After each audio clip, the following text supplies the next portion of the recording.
to see here, kid. You gotta just go for it.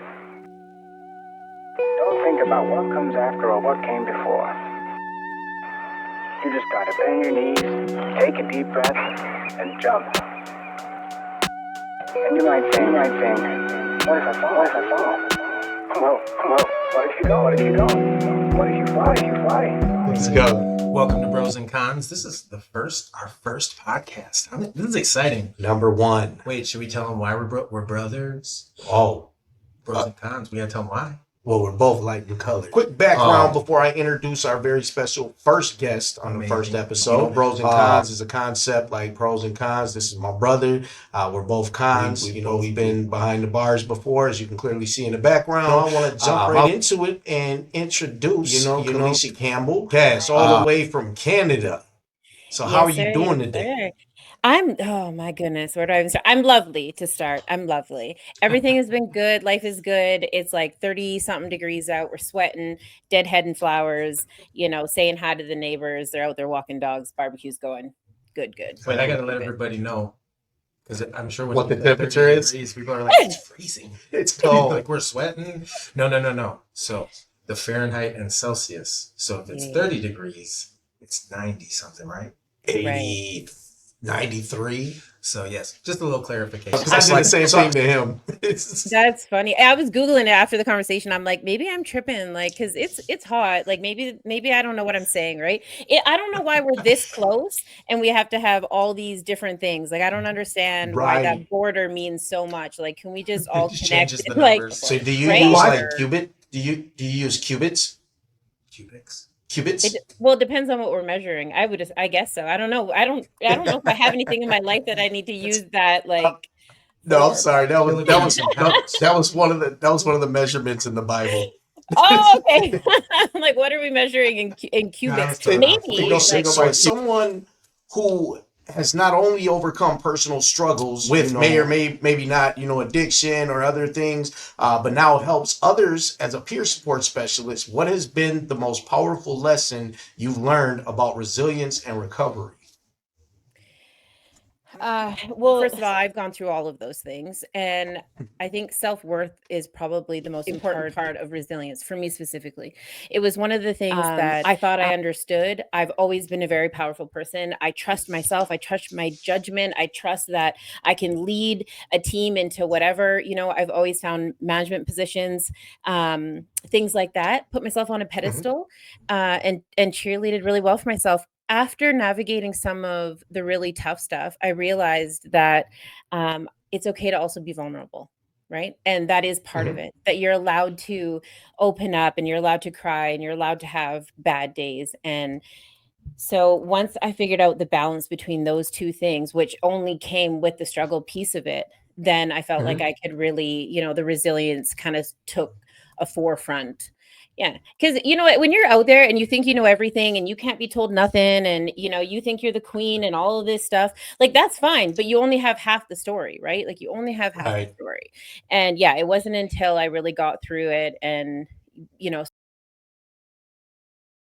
started burying people and raising other people's babies, and self-coping with all sorts of wild things that I thought were appropriate, and all that stuff, that I really realized that like people that are going through it, like you can cheerlead yourself all you want, but unless you have like understanding, it kind of sounds like if you don't have that or try to develop that, you that's how you get crushed. You crushing yourself. Me versus me. Exactly, with everything going on. So I'm just now meeting Kalisha. So can you tell us a little bit about you, like about your background and stuff? Because I'm fairly new.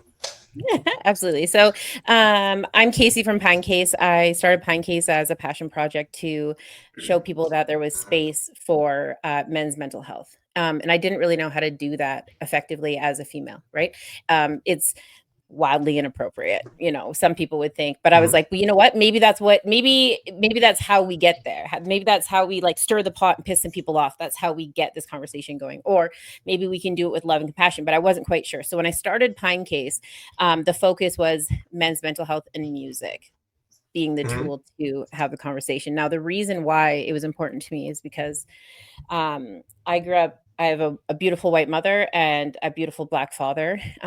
You're going back now, Yeah, you're going back. Wait, did you hear me say Apakasi earlier? Did you hear me say Yes, Apakasi? yes, Apakasi. yes. Because I'm Samoan and Irish, and Oh, that's awesome. We're cool. all Yeah, Apakasi. yes, That's yes. cool. Yeah, and well, and it's celebrated now, right? Like all of these Mhm. beautiful babies, right? All of us, these beautiful humans. Like, but when you go back something almost 40 years ago, it was a really challenging time in family case, right? Okay. If even when a female was maybe struggling or going through some things, they would still default as her as the permanent resident parent. Right. So you could Okay. have, because she's white and she's female. And I'm not even saying it as like a race thing. I mean, even now they didn't change the law in Canada till Now, 2017 for what is you your mother? like her race. Her ethnicity. Yeah. So, well, I mean, that's questionable too, right? So a lot of us came over from Europe and said that we were like Italian, right? Like, so there's Okay. like a bunch of white people who think they're Italian, not because they are, but because people didn't want to admit to being like Romanian gypsy and things like that, which I found out Right. recently I am. Yeah. I got gypsy in my blood. I got Yeah. I didn't even know that. my You just great taught me something. my great great grandfather was from Prussia, which no longer exists. Which Right. is why they became gypsies. You know what I mean? So Yes, there I we didn't go. know that about Italian, and they didn't want to say that they were other ethnicity. I didn't know that. I'm Italian too. Yeah. Huh. Well, I got it ancestry all. DNA really, I mean, my grandma, she was sweating. Like when my mom went and did all that, she was like, "Oh shit, here we go." Oh wow! Like, I'm yeah. about to open that can up. Yeah, yes, yeah, I got some explaining to do. Yeah, we're like, what is going on? Like, why have we been eating all That's these foods and having these traditions? Like, these aren't we are. I mean, these we're aren't this Italian, but isn't like, even us. no, Wow, yeah. that's crazy. So may I ask now, what is your father? He's Jamaican. Yeah, he's born and raised Hey, up until he was like 19. Yeah, St. James my Parish. father's Yeah. Jamaican. Yes, yes, Yes, yes, yes. Jamaican, Irish, Italian. There we Yeah. go. See, you Let's better check go. on the Italian part, though. I don't know. Like, Now I know. Now I'm gonna have to do a You gotta check. deeper yeah. dive into it. So. Okay, I'm sorry. Go ahead. Continue. Yeah, no, it's all good. So, yeah, my dad, he's a musician, a super great guy, doesn't drink, doesn't really swear, has his shit together, whatever. Great guy. I mean, Okay. I don't even mean like this. I just mean like he's actually like a really awesome dude, right? Okay. And he met a really awesome chick who just wasn't awesome all the way. So she's bounced in out of active addiction most of my life. And when the choice was made for them to separate, he could no longer support her behavior. The courts, side with her because that's Right. how it went. And so you had it wasn't great, right? Like he was doing the best he So could, and is Canada a little more favorable to women? it's still now like so they changed a law 2017, March 2017, to finally award both parents equal and fair parenting time. Oh wow. 2017, you know what I mean? Like, Yeah. That's yes. because because I was gonna say that sounds like Wisconsin. No, they it's very favorable. In a lot of times the woman's favor here. And that and like what you're saying is coming from a place from a woman's perspective, Mhm. and I love that, and I love that it touched on this subject because 2017, that's crazy. Even as far as like the racial intermingling and things like that, in in the time frame of what happened there Yes. compared to everything that was going on here. And a lot of people are like, oh, in the 60s, you know what I mean? And you're like, shit, that was like 4 or 5 years ago. You know what I'm Right, saying? yeah. So, right. So, Yeah. okay. So it's super unfair. And it's also like, it's why I advocate for men, because not only are they, is it not is not the default, but then the Mhm. resources too that are allocated to women. I mean, if you are overweight, middle-aged, and female with a couple of kids, like you can go anywhere for Mhm. resources. And if you add a disability or a disorder on and I'm not like no shade, like I like no shade at all. It's just facts, right? Like if you add Mhm. a disability or a disorder on that, then there's even more resources and even more support. Now, obviously, that's wonderful. Thank goodness, Right. Thank goodness we live in a society where we support each other like that. But why do we just leave the blue collar dudes out in the rain? Like the expectation is for them to be fully functioning, do their job, come home to maybe a broken situation. They don't get default custody of their kids, and they still have to maintain employment because now they have to pay out this money. And like, the numbers are there. I mean, we run a warm line at Pine Case, and the only people that call it are middle-aged men who work in the oil patch. Period. Wow. You know how those stories and those numbers are so different but identical. Guarantee it, in the way that it works and the systems work, because like I'm a recipient of it. I show up in court, it's like, oh, well, hey, you, and I'm like, yo, well, I got like 2 podcasts, I do public speaking, I'm out here in the community, I'm like, yo, can I help this? Can I open this door? Can I do that? You know what I mean? Like my brother out here in the community every day, all day, but there's going to be a lot of backlash on how things are handled. And here's what's frustrating. Like if you miss a payment, because life, whatever, then now you don't have a driver's license. Like what? Right. Like, they will take your boat. They will take your pilot's license. They will take your passport. They will take everything. And here's the thing. Here's the kicker, though. It's only because they're not getting their cut. It's not even about you, right? It's not even about what it actually costs for the kid. It's based off of your salary. They don't really give a shit. And then you get punished for making more money. It's like, if it only costs $1,000, say it's $1,000. We'll just like say that $1,000 even per kid. Okay. Cause I know some numbers like that, right? That's not that crazy. Right. Okay. So that's astronomical, and that's what we're coming in at. Okay. So then you like start working harder and doing all these extra things because that's what you need to do to like maintain your life. Maybe you're in a new relationship. Maybe you got new kids on the way. You would like to like actually start putting down, payment on your car note and get your house. Never mind buying a house, but like just try and get your credit to a point where maybe just get ahead. Yeah. Right. But you can't do that because now the standard of having a child just went from $1,000 to $1,500. Like what? Exactly. Right. Yeah, you're right. You make more money, it's going to go up. Yeah. But again, that's where they get their cut. And I'm talking governments. They get their cut. And if you make more, they want more. You know what I mean? Yeah. And if you but that's the crazy part, because again, like I said, it's like you're paying a intermediate source. You're paying a middleman to see your children. You know what I mean? To be able to have the privilege for your kids. So it's crazy. And shame on the ladies for even being like that, because if I have an ex, right? I have a son, my oldest son. I'm not with his dad anymore, but like I must have loved him at some point, or I put myself in a position to be in that space with him at some point. Like shame on, not even, and I get things happen. I can't speak for every situation, but just in a general way, like we need to let go of the politics and the personal feelings and start just like having honest conversations about what is the expectation. Because I guarantee if she came to you and said, look, $1,000, whatever, let's not talk about that, but hey, I really want to put him in this and this, and these shoes or this. If it came to 1,100 and she had the conversation with you, I guarantee you'd put that money down, no problem. Right. Oh, for sure. And things would go a lot. There you go. He said it. Communication. It would go that much smoother with just communication. Like, yo, we're in this for them. It's no longer about us. We're in this for them. Let's keep it. Really, exactly. Outside of that, because I know a lot of cases where, honestly, I'll say men and women are getting a lot smarter because they're doing the math, right? So they're doing the numbers, how much it would cost for me to pay this for 18 years, right? So now I done did the math.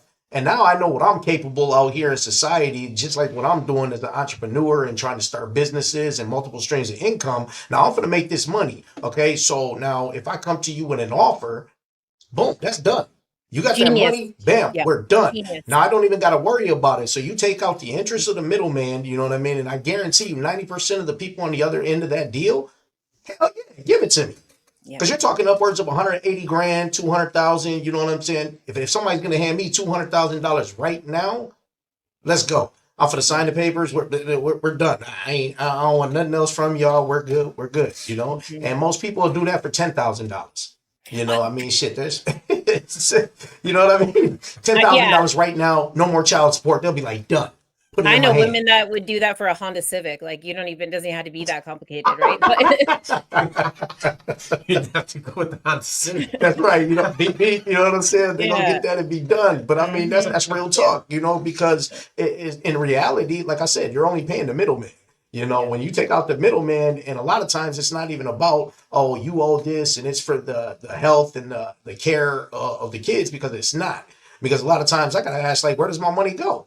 Like, where is he going? You know what I mean? Like, 'cause that's crazy. I mean, I remember one time going to court and literally I'm busting my ass working and slaving. And I go in there and I think the question was, they were like, that doesn't even cover the daycare. I said, well, where the hell are you going to daycare? Like, you know what I'm saying? Like, that's crazy. You getting like almost $500 every 2 weeks, and that don't even cover the daycare. Like, but the crazy thing is, you know, I don't get too far into detail, but you know, daycare was a family member, so you know what I mean. That's crazy that it don't cover that. I already knew as soon as, because once the mother and the sisters get involved, like you don't stand a chance. You don't stand a chance. Like the things that those women put in the point person's mind, like, because I've seen it, right? I'm a female, so I've seen it. I've sat in on these conversations when Nan is like, listen, this is what we're about to do, and they just fuck his whole world up, and I'm like, whoa, like what just she knew she'd been holding on for fucking 10-15 years just waiting for this shit to like go south, because Nan sitting on a gas can, just sitting with a gas can, just ready to go. 15 tabs open up on her screen, like she don't even know how to start the computer, like she knew. All that I've seen it so many times. It's wild. I love it. Yeah. All right, so back to you. Right, let's hear a little bit more about your story. Right. So basically what happened, because he couldn't have full access, right? And you know, he's over in the city doing his music thing, doing his business thing, whatever. I was in a smaller town on the island with my mom, and she was struggling really bad. So I ended up bouncing around from like family member to family member, here, there, and everywhere. And at some point, I was in foster care, and then I emancipated myself from both my parents. And wow, okay. Yeah, at like 15. So I was like, we started the process at like 14. I was emancipated by 15. So, and the reason why I think it's important to talk about, I've been there.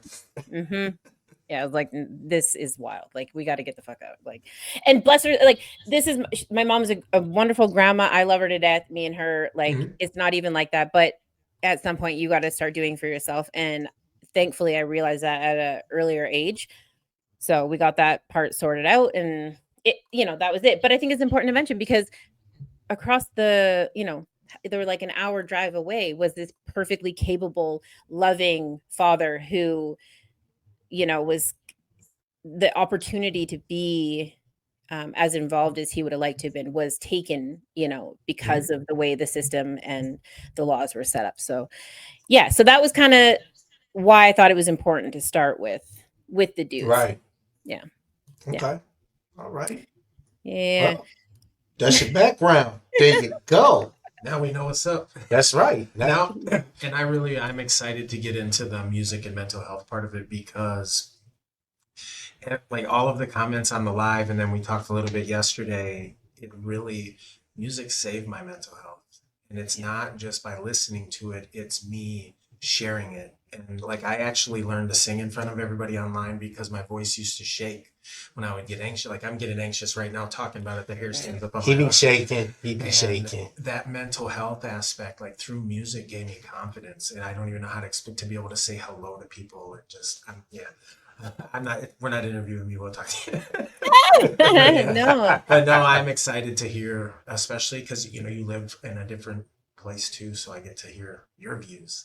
That's right, because it'd be different. It'd be 100% different outside the country, and I love it, because this is like I said, I got a couple connections in Canada, and the more different parts, because you're way on the other side of what I've been hearing about, But one thing that I always hear deeply about is the music scene, and the music that goes on over there. And I think your coworker, Calico. Yeah. There Calico. You go. She came across my thing, so I checked it out, right? And I was checking out a lot of music festivals.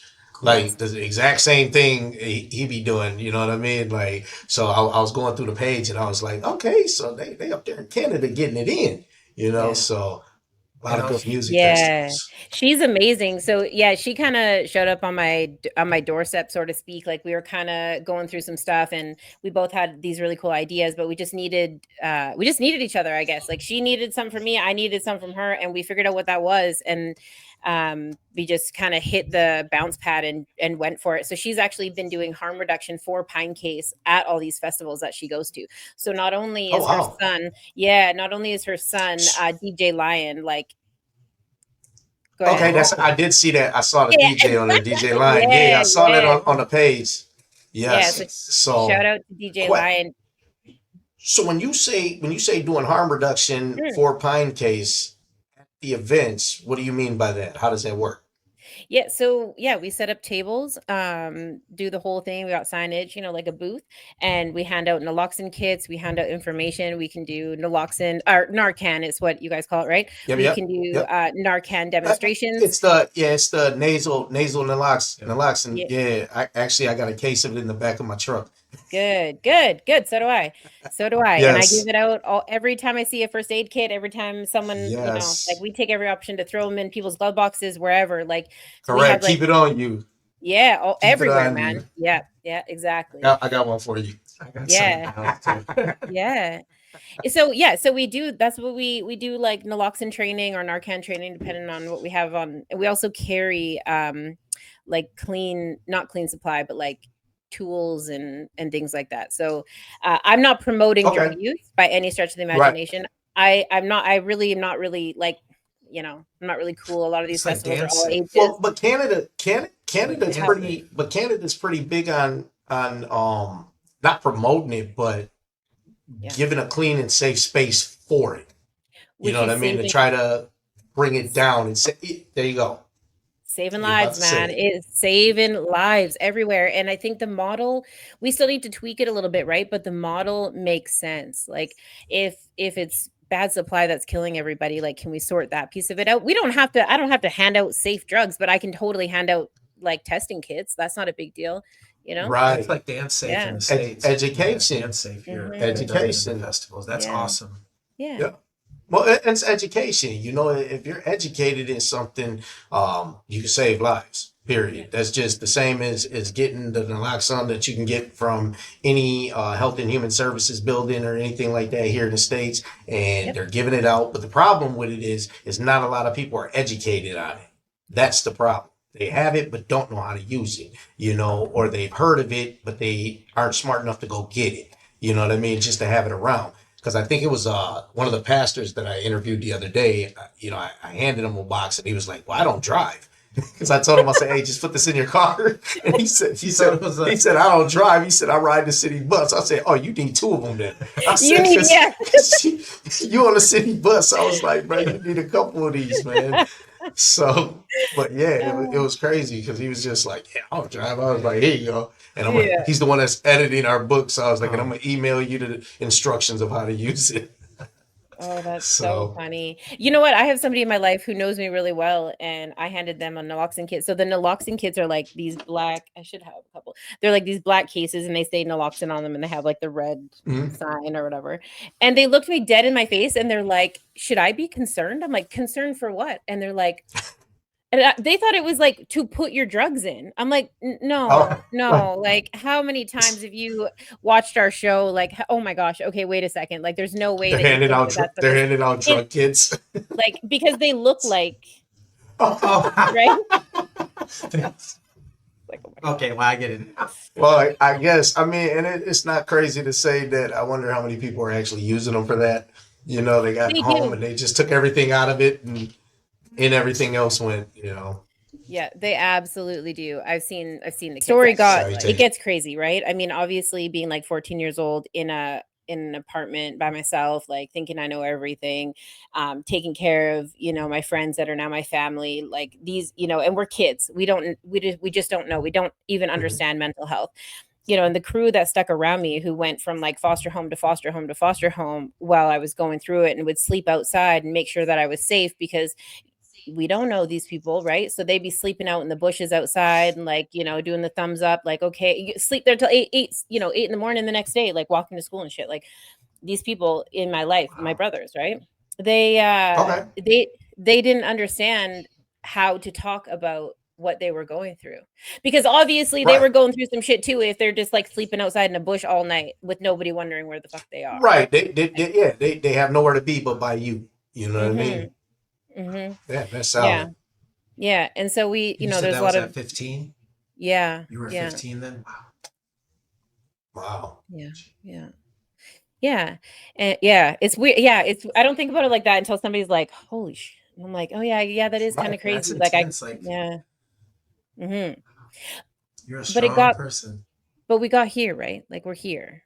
The unfortunate part is that not everybody made it to this place. Like, we had, one of them took his own life, and it really, like, early, and then the other one was questionable, and the cops didn't want to deal with it, and then as we got a little bit older, it started getting not more serious, but at this point now we have kids, right? So now there's kids that are being left behind, and things like that. And all of them would use music to say what they needed to say. They would never tell me those. We would have moments and stuff, but if they really wanted me to know something, they would be like, "Oh, hey, you got to hear this song. Hey, have you heard this song?" Shit like that. Or they'd leave like a a burnt disc or whatever. I mean, like, man.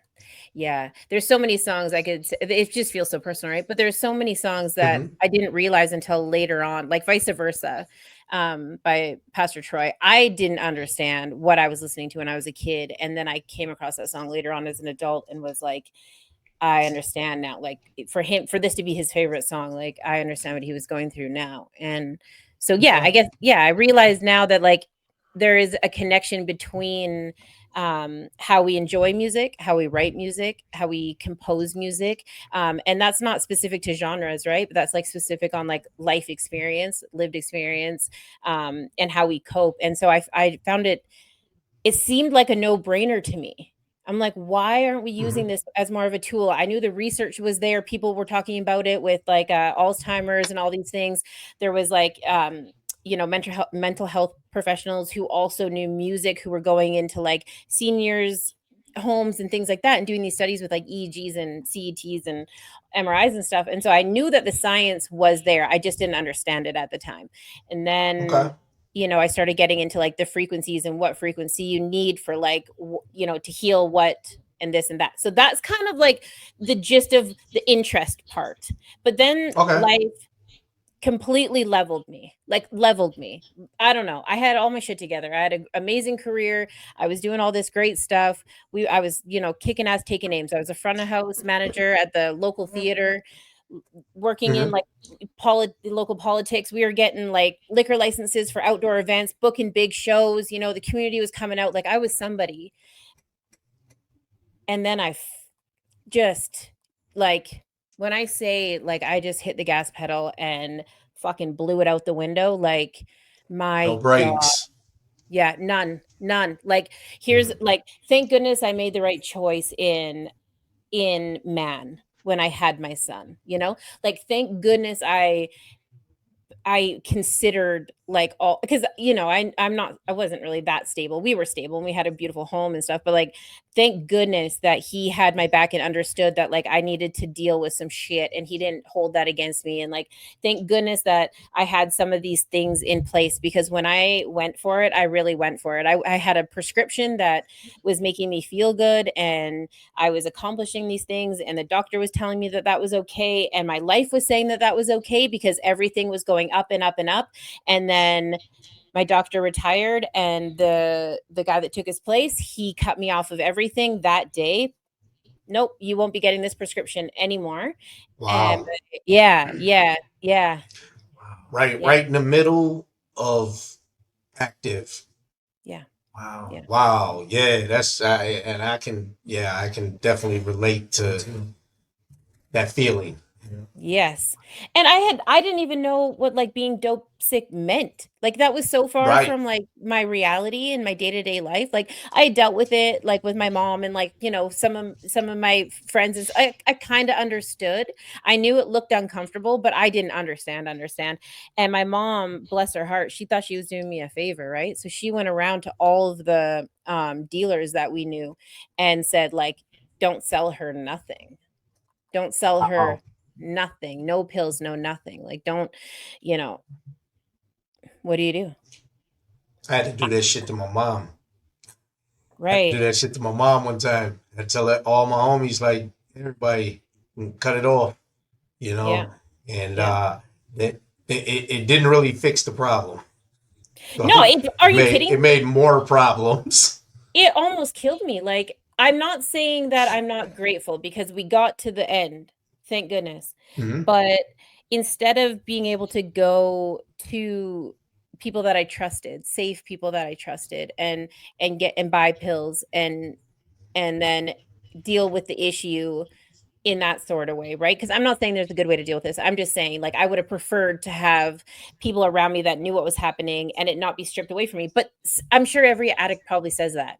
Not that I'm an addict, but I'm sure Mhm. every person who struggles with, like, addiction Right. would say that. But just to have it like pulled from me, I was just like, holy shit. I didn't last 4 hours. 4 hours. Right. There was no way that I was going to run around feeling that uncomfortable. Are you kidding me? I got too much shit to do. I'm worth too much. I deserve more than that. And I have a bank account. I'm not going to sit here and sweat and shiver and what do you mean? There's no way. There's Right. no way. There's no way. Yeah. No. And then, like, obviously there's nowhere to go but down after that. Like, Right. right? I maintained it for a while. Like, for a while. Yeah. I mean, Like you said, you got shit to do. You know what I mean? When you got shit yeah. to do on a day to day, and you're stuck in that place where you're not gonna have that feeling. You ain't bullshit when you say that's when things start to go down, because Yeah. that's when the real losses start. That's when the real losses start. When you know what dope sick and you are like, fuck that. I'm not gonna feel this way. I refuse to feel this way.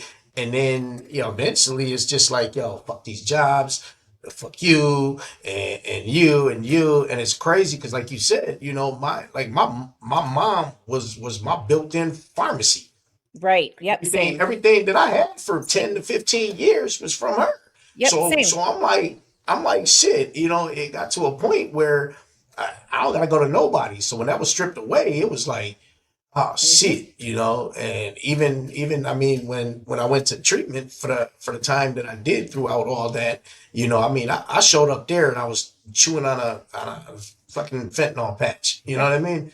Chewing on it, went in there and it just sucked. And by the way, we're going to speak there in like 2 weeks. Oh. Wow, So, congratulations. going back there, to talk Am- to the guys that are in the same exact seat I was sitting in, so. That's amazing. I can relate to Thank you you. on the. Yeah. Yeah, I can relate to you on the not knowing what dope sick was when it first happened, because I had a doctor that used to prescribe. I would sit in front of the screen and pick what I wanted to in Stevens Point. Right. And I had found that doctor incarcerated. I was in jail. I got in probation hold or something, and they Ended up sitting in there with him. Yep. And Right. when I got so I went into prison in 02, and everybody was doing cocaine and drinking, and never really heard anything about opiates. When I got out in 05, Right.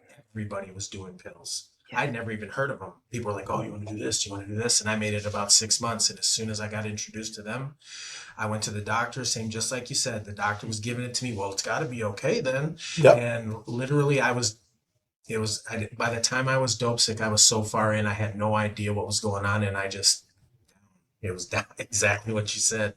And I was gone before I even started to come out of. Right. And you were doing music back then. See, he was MCing back then. And, he was real deep in the music scene, like probably even deeper than he's been doing now back then, because, oh, there we go, a lot of static. But, back then he was really into it because, like, now it's something he knows and something he does. But back then it's a goal. This is what I'm trying to reach for, and the drugging and all the thugging and all that stuff is just like adding to it. You know what I mean? So that's just like, yeah. So that's the lifestyle. And then, man, like having it just taken away, like just boom, like. That's Well, getting cut off. That's how I got into heroin, actually. That's exactly what happened to me.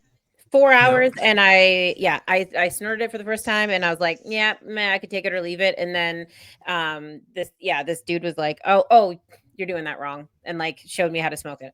I was like, oh, okay, that'll do for about I don't know, a couple of, I actually don't even know, to be honest. I couldn't give you a date, I don't think, about how long it went on for, but then unfortunately during that time nothing had started actually falling apart in my mind. Like, so I had gotten I was separated from my kid's dad. That should have been my moment of like something's Clarity. up, you know? Yeah. Like The moment of clarity, like. Yeah. No. And I didn't see it. I didn't see the flags. I didn't see nothing. All I seen was like $1 million condo on the ocean, my brand new truck, my Mercedes, like nothing was falling apart that I thought. So like, I'm sitting on my beautiful deck. Like there's nothing, whatever. Right. And it was such a false sense of security. And then I don't want to get into particulars because it's not everybody's business, but the way that I was going about it, like it wasn't costing me anything either. You know what I mean? So yeah, I mean, if you have a couple people in your life and you're the only one with a vehicle, it doesn't take much to set yourself up in a really cushy situation where it's like whatever. And I was still maintaining, I shouldn't say I was maintaining work, but at that point I had already gotten like, another great job with the government and like, oh, right. Wow. Yeah. Like, so it wasn't, it was from beginning to end. I never nodded out and I never was dope sick. So it was just like this little right. You were still handling everyday professional business, and that's the thing with society everywhere today. We all had this ideal in our heads, that we were living a good life, you know what I mean? And because you're not sick. Right. Yeah. There's no sickness there. If you're not dope sick, there ain't nothing telling you that, hey, something's wrong. You know what I mean? Because if I gotta wake up and I feel like shit every day like that for no reason at all, something's wrong. Something's wrong. So yeah. I love the fact that I can wake up and I choose to feel good. Correct. I feel good when I wake up. I don't need nothing. I can laugh. I can smile. I can run around in circles. No alarm clock. You know what I mean? You're I don't already have to up. call nobody. I can say I feel good today. That's right. That's You know right. what I mean? Like, I salute you for where you are now. Like, thank you. Definitely, because where you're at now and everything that I've seen thus far, watching the Pine Case, podcast, and I catch a couple clips here and there. But yeah, definitely, I'm like, damn, like you've come a long way. Matt Traver, I see you on their post and Never Give Up and all these groups that we're a part of, so I got to figure out what all the damn static's about. Yeah. They're bugging the podcast. There's something. Yeah, someone's like, wait a second, they're talking to each other. Yeah. We need correct. They tapped it in. It'd be hard to stop. Like exactly. Sorry, I'm going back to what you're talking about, but no, it's okay. Having everything together like that. Like I can remember any time that I was struggling, I never had it together. I was always counting my pennies and trying to do this to get that, but I couldn't imagine, having everything together.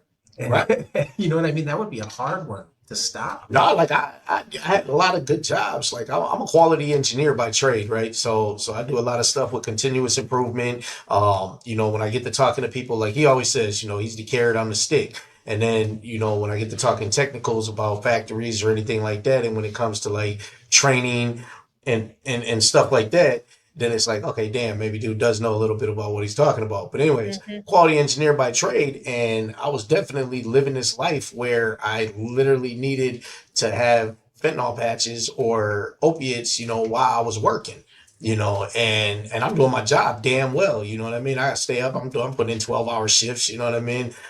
Hey, you need me to stay overtime? Cool. I got it. No whatever. problem. And they're just moving me, bumping me up the ranks. So life is going good, but the better life is going, the more of the shit I needed, and then it got to a point where boom, you can't get it for some reason or another. You know what I mean? Because even I couldn't even imagine right now being as bad as I was 10 years ago. And the reason why I say that is because it's so hard to get the shit now.